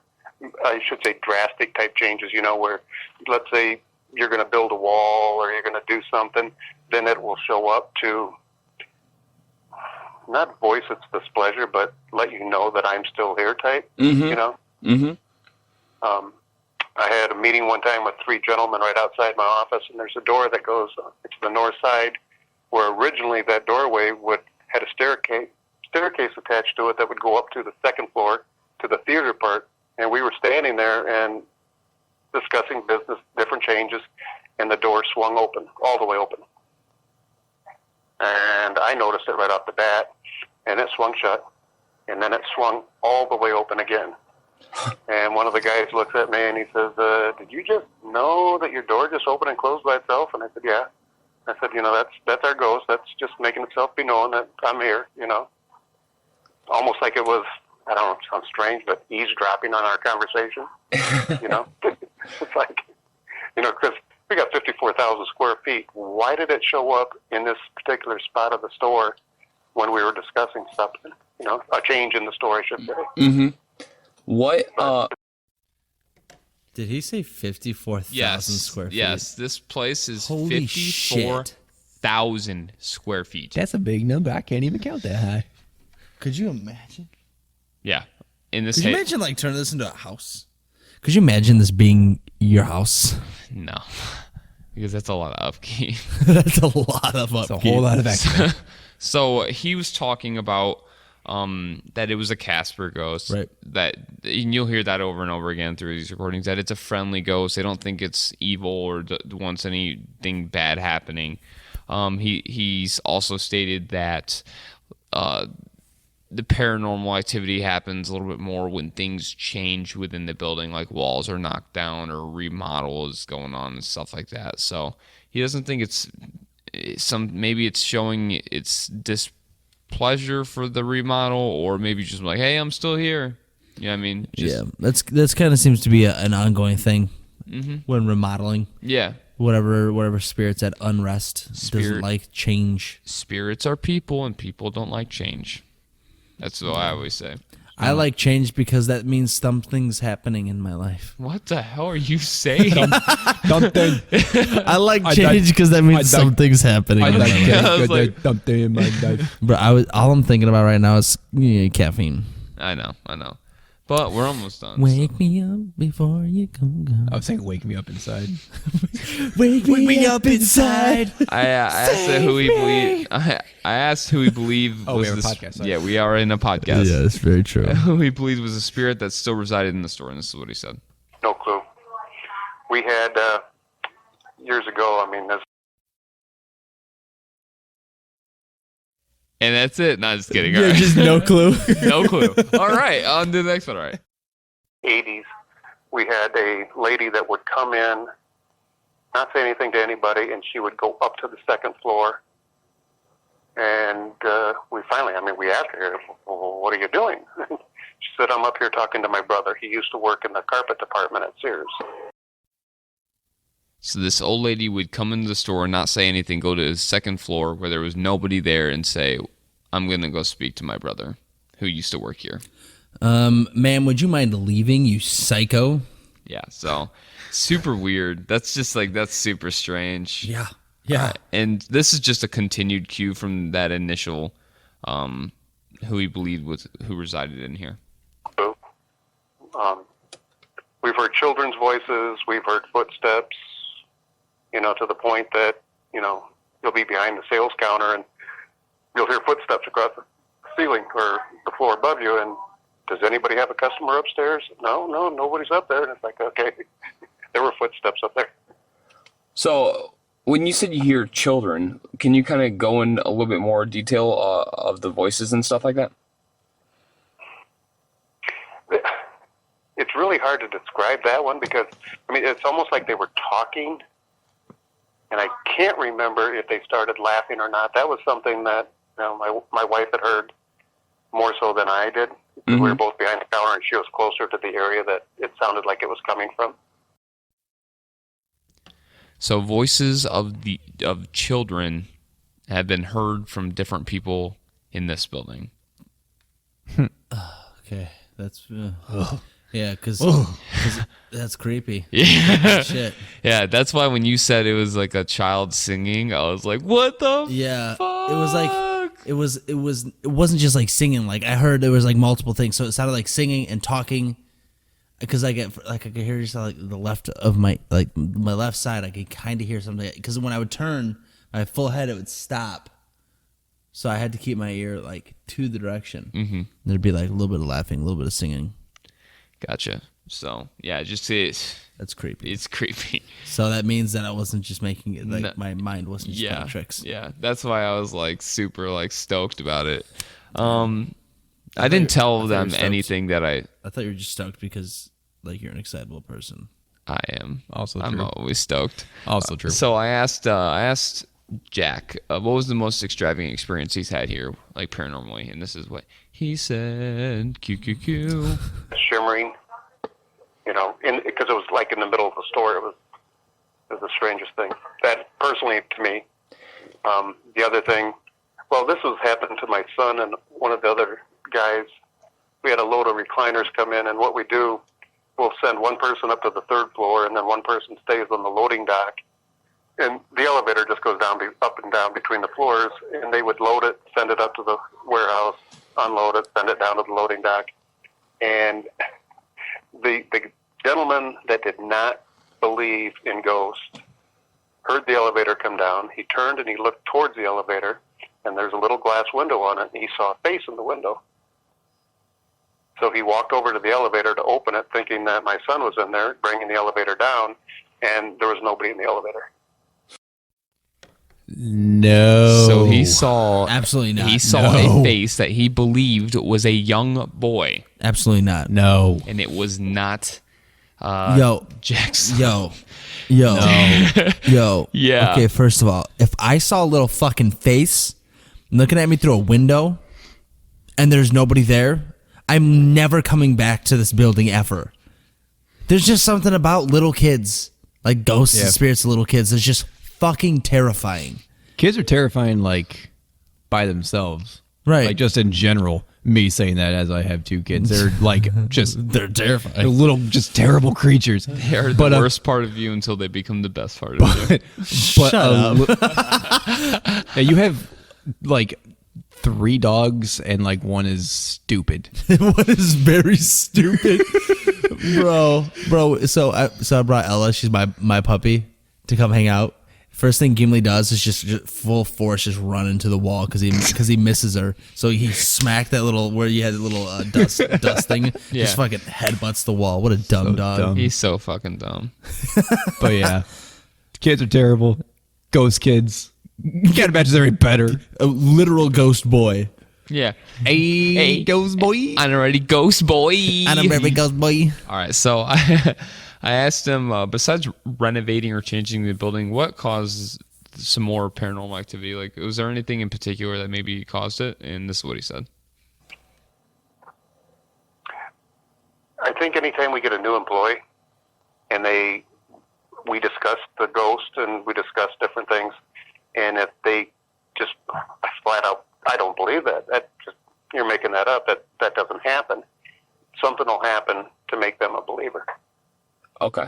So if you get somebody that's just adamant that there is no such thing as a ghost, we know then something will happen, like within the next week or so, that this person will become convinced.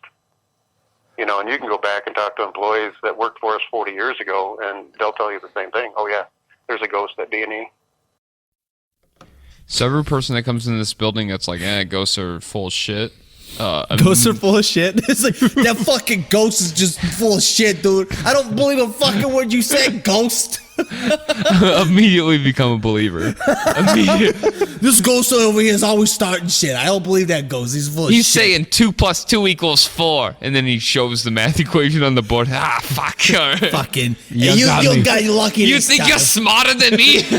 you got me this time. Fuck you, you ghost full of you piece of shit. So he also said that Sears gutted the theater and when they first bought it, the entire building, and Sears back then was pretty much Walmart it is now. Yeah. And we've all heard of Sears catalogs and stuff like that.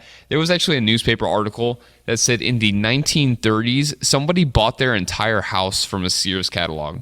Like literally the house. Yeah. I want that, and I want that, and I want that. I just and want there's this the dining house room. right here. Okay. Sears just couldn't keep up with the times, though. Nope. I chalked that up to bad management. Yeah.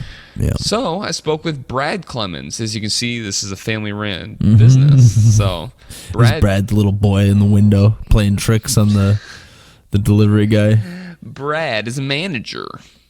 And I asked him how long he worked at D&E, and this is what he said. I'd say since I was 14, so I would say almost 23 years, I'd say. Okay. And when did you start to realize that maybe some things are happening in D&E Furniture that don't make sense or unexplained? Shortly after I started. So what are some of the experiences that you've experienced at D&E Furniture? Multiple things. Footsteps going across the second floor. My wife at the time, another story is my wife, it happened about, I'd say 10 years ago. She didn't believe in ghosts, and I told her how we have a Casper, I believe.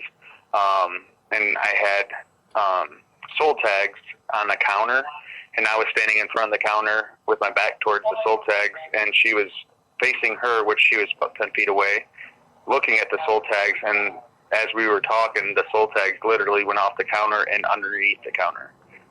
And nobody was around us. Was there a wind or anything like that? No. And what did she say when that happened? She said, "I'm out of here," and she left. Sounds like a smart woman. As she should have. I'm out. I'm out of here before I see ghost faces and windows. Don't need no little kid ghosts. Don't want none of that life. So we continue, and no, I don't want that in my life either. And we continued, and I asked, what else has he experienced in D&E? In general, like, I took a friend of mine, his daughter wanted to see the warehouse, and so they came at, I'd say, 15 minutes before we closed, and I took them up into the warehouse. I'd say his daughter was probably 9 or 10, and we were up in the warehouse. Nothing strange happened or anything, but then as we left, I locked the store up because it was closing time, and a friend of mine, another friend of mine, called me about 30 minutes later, and he said that he thinks that I left somebody in the store or locked somebody in the store, that he swears that he's seen like a little kid in the window at the front door, so he drove around the block twice just to look at it. Wow. Yeah, and I don't know if it, like, this little kid or whatever brought, it was like looking for this little girl, like, where'd you go? I mean, it was just really strange. Back to child ghosts. I want to see this little kid. I do too. I don't. Tyler will poop his pants. I definitely want to see Bro. this little kid. Hey, little guy, if you are here, come on out. Say hi. Hi. I'm just kidding. That was me. Hi. Yeah. Bro, I was scared. Oh, thanks. I was scared for a second. Shit. Appreciate you clarifying. Jesus. I asked Brad which areas of the story he feels have the most activity, and this is what he said. Not really. I mean, crazy. I mean, that in general. Dad said that the side door blew open or open. And What? I'd say this in the store itself, where it feels like there's always somebody watching you or with you, is on the second floor. I'm not sure if it's truly the warehouse, but that's where that or the boiler room downstairs in the basement. Yeah. Yep. But other than that, like the main floor, I don't ever feel nothing like when I'm in here by myself that much. I mean, you hear it on other floors, like, something coming from other floors. But I still, to this day, I don't like being on the second floor by myself. I mean, I am, but it just... Yeah. It's uneasy. Yeah. Who do you? Oops. So yeah, second floor and the third floor and the basement, he said. But second floor for sure by far was the most active. Yeah, definitely. I agree with him. 100% too. So that's kind of what we found in our investigations. I asked him to, he had a story about his family member that used to work here that saw a ghost, and let's see how that plays out because it's got a very interesting story. When he worked here, I heard stories that he seen something, and then he was in the warehouse, he came down, and then he left, and was like, I'm not working there again, or something, and he hasn't worked since. But that's been years. I mean, that was over 30 years ago, I want to say. Okay. So family member worked here for a while, sees something, and is just like, deuces. I'm out. I'm out. them. It's not I'm out. smart. No, Yeah. thank you. So, the final person I interviewed was Jean Dieterson. I'm sorry if I mispronounced your name. She's a sales associate. She's worked for the company for 15 to 17 years. She also saw the door swinging incident that Jack explained, and I just kind of wanted her to go into a little bit more detail. She had some other stuff, but she just reiterated pretty much what Brad and Jack said, and thank you so much for your time, Gene. I just don't want to retread the same topics over again. So. Would be this was a while back, and Jack was interviewing or talking to some guys on the first floor, on the main floor here, and I was at the desk, the counter, and they were over sitting like at the bottom of the stairs on this main floor, and he was telling a little bit about the situation here at D&E with the strange occurrences that could be possibly, ghost activity. And these guys were not from this area, and they were pretty much not buying it. And there was no other doors open or anything, but the side door that's by the side street opened, and it just opened by itself. And then the air that came through changed. It got really like a different temperature. It was really strange. And That was just very obvious. Wow. That's and there was no wind or anything inside? Nope. All the dock doors were, we checked. The dock doors were all closed.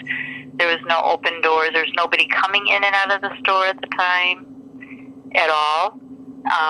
It was quite evident, and you could tell the atmosphere changed quite a bit for a minute, Wow. minute or so at that time. Yeah, it was very obvious. What are some of the small things that have kind of occurred around you throughout the years that you worked there that are kind of unexplained?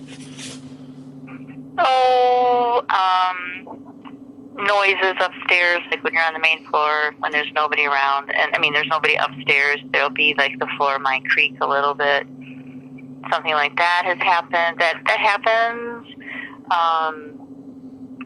Haven't had that happen lately, but I've heard it happen. And some other like some high pitched laughing a little bit. I've not really heard that a lot. Maybe one time a while back, but just the noises that you hear when they're unexplained. So, where did you hear the laughter? That was upstairs, second floor. Second floor? Mm-hmm. Was it like a child? Not sure where. Yeah, kind of high pitch. Yeah. So in case you're watching this on YouTube and wondering what we're talking about, we're making fun of our boy Anthony here for saying "wow" so unenthusiastically all the time. Wow. I'm so locked into listening to their story and like trying to like timestamp things in my mind for like things for queuing up at a later date. I'm just like, wow. We're talking about we didn't merch. get a shirt of it's just him and Looking his face unenthused is fun. and wow. I do it all the time, and I tell All the myself time. not to do it, and I fucking listen to myself. I do it like 10 times every fucking recording. Wow. I swear to God, I'm not bored by your stories. I'm just I'm locked in, and I'm ready. I'm logging data in my brain. So as she was saying, she heard the door swinging. It got the temperature dropped immensely. And that it felt like heavy, like the feel. Yeah, it felt heavy. We got that heavy feeling on the second floor. After the people like didn't believe in the ghosts. Yeah. So that she believed that it was like the ghost being like, "Hey, you better fucking believe I'm right here. I don't believe in ghosts. Wow. Nothing. Wow. It's kind of like that. I don't believe in fairies, and then fairies die. Isn't that how that works? You say I don't. Every time I don't believe in fairies, a fairy dies. I don't know. I don't believe in fairies. You murderer. So and then she goes to explain that she heard high pitched, possibly children laughing on the second floor. Okay. So that's an. We need to stop talking about that now. Because that's like the more people are talking about having heard that, it's more terrifying. Yeah. So that's kind of why I did that. And that's kind of why I wanted to play these after the fact because it's kind of like, what? So Man, on the fly. Mix it up on the fly. That's- Do it live. we're doing it live. Wow. So that's going to pretty much conclude the episode Yeah. besides spiritually occupied. Yes or no? Yeah. This is spiritually occupied. Not haunted. Spiritually occupied. Yes. Trademark and copyrighted. Oh yeah. Agreed. Tyler? I would say the same thing. Yeah. There's. Would you say the same thing? Because I didn't hear it. I think it's spiritually occupied. Hey, yeah. he said it. He said it. That's my boy. Let's go. So, That was a reach under there. that was a reach around. Yeah, baby. No. Reach under. Get it right. Reach under. That's under. From under. Oh, hell yeah. It looks like the most uncomfortable hand job ever. It was just like, Wow. Jesus Christ. But anyway, that does it. Yep, I didn't get to say it. You started it. I asked. I didn't. Hey, Anthony. Yeah. Wow. What do you think? Do you think it? Wow. Do you think that it's spiritually occupied? I do believe it's spiritually occupied. I just, dude, with the child stuff coming over and over again, I don't know about how many ghosts are here. I would And why say children? Yeah, I don't know. It's weird. There's probably some history that we just couldn't find. But there is a child here, which I believe is a young boy. There's a pretty nuts picture, which take it as you will, but it's going to be on our social. Yeah, and you can decide if it's faked or not. So pretty much the story behind the picture is it's going to be a worker. The ghost was obsessed with the specific worker, whether he didn't like the worker or the worker was kind of like sensitive, and the ghost kind of knew that and was kind of trying to like communicate with him. But it freaking followed him around every time he worked, and had the issue. Like they said that he was like the most active whenever he was working, and it usually was around him. So he came up to the top floor, which he, I believe, felt was like the worst for him, and started just taking pictures around. And he caught a picture that looks like an apparition in a doorway. Like it's literally a body. If I took a picture, and then seeing as I would look at the pictures after taking them, and I saw that, the picture we're going to post, I'd quit. I'd lose my fucking mind. I don't know if it's real or not. I'll let you guys decide that. I'm like the most like into ghost stuff out of the group. I'm the most skeptical. But like on this one, I don't know. Like it could easily have been faked. You know what I mean? But we'll leave it up to you. Yeah. All I know is it's a fucking crazy picture, and if it's real, That's insane. So, dude, that might be the best picture I've ever seen. Yeah. If that's real, that's the most clear, best picture of an apparition I have ever seen. Yes. Yeah. Dude, and it's like it's like a little boy, dude. And just so you know, this picture that we're gonna post, that is right where we are right now. This doorway. You'll see. Right here. Yes. Right here. Dude, bro, so just walks around this corner. No, I will jump through. I will go through this. So, bro, no way. This part. So there's the backdrop behind us. It's where the opening used to be, so the balcony could look down into the second floor. Yeah. So they kind of put like a makeshift ceiling up that you could easily fall through. And what we're saying is, if this apparition walked around the corner, where we're at, we would head dive through the ceiling into the floor and possibly die and haunt this place. Hashtag Ghost Boys for Life. Ghost Boys for Life. Hashtag Ghost Boys for Life. But anyway, so that is going to do that for this episode. Whether this is going to be episode 2.5 or a Patreon release, I don't know. We'll talk about it. We'll talk about it. But regardless, thank you everybody for your support. We appreciate it. If you like what we do and you want to continue to see and listen to this in our podcast and hear us make these episodes, please go and support us by following our Instagrams, haunting_table, following our Twitter, you can't haunting follow on Tinder, haunting_table. Or you could even go, if you're feeling especially generous, you can go to paypal.me/the haunting table and give us some ohms. Toss us some coins, because this shit ain't free. Costs money. Toss a coin to your witcher. Stop it. This shit ain't free. But yeah, so if you are willing to donate monetarily, that is above and beyond appreciated. But you don't always have to. It doesn't have to be monetary. You can go to our email, thehauntingtable@gmail.com. Send us some stuff, puppet pictures. Send us some feedback on how we're doing and what you might like to see us do, or what you would like to see us do better. Or if you have somewhere that you can get us into, which I think, honestly, what we do is probably one of the most valuable things. If you can get us into a haunted location, that would be fantastic. And we would gush about you the whole podcast. So I have one more thing, sorry. Yeah, go for it. Oh, I just want to say thank you to D&E and all of their owners and staff for allowing us into this building. Yeah. They don't do paranormal stuff here. Like, they don't have ghost tours. They don't have investigators in here all the time. I don't know. I haven't heard of another investigator. We might be the first people to actually investigate this building. And it's been an honor. I just want to it's been fun. Yeah, seriously. So if you'd like some furniture, they have a pretty good selection of furniture. D&E Furniture in Illinois. Also, but shout out to Austin. Austin, my man. Yeah, one of our big fans. He is one of the Clemens relatives.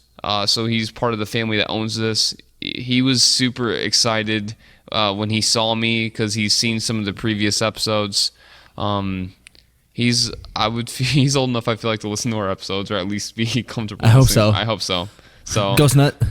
Too late now. Too late now. late. Yeah, obviously.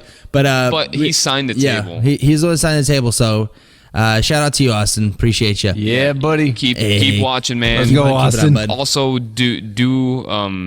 don't do as we say, or just be a good person, unlike us. Yeah. And then tell all your friends to listen to us. Anyway, that'll do it for this episode. We appreciate all of you for coming by. Thank you for your support. And with that being said, let me go ahead and extend this let that be said part because I forgot to have the outro music queued up. Oh my god, here we go. What is happening? Is this the Matrix? Are we glitching? Is this we're glitching out right now? Oh my god, let's put this in here. Here we go. Okay, anyway. Jesus Christ. All right, 3, 2, 1. Happy haunting. No, you guys messed it up. No. Stay safe. And happy haunting. What the fuck is wrong with us, guys? Jesus.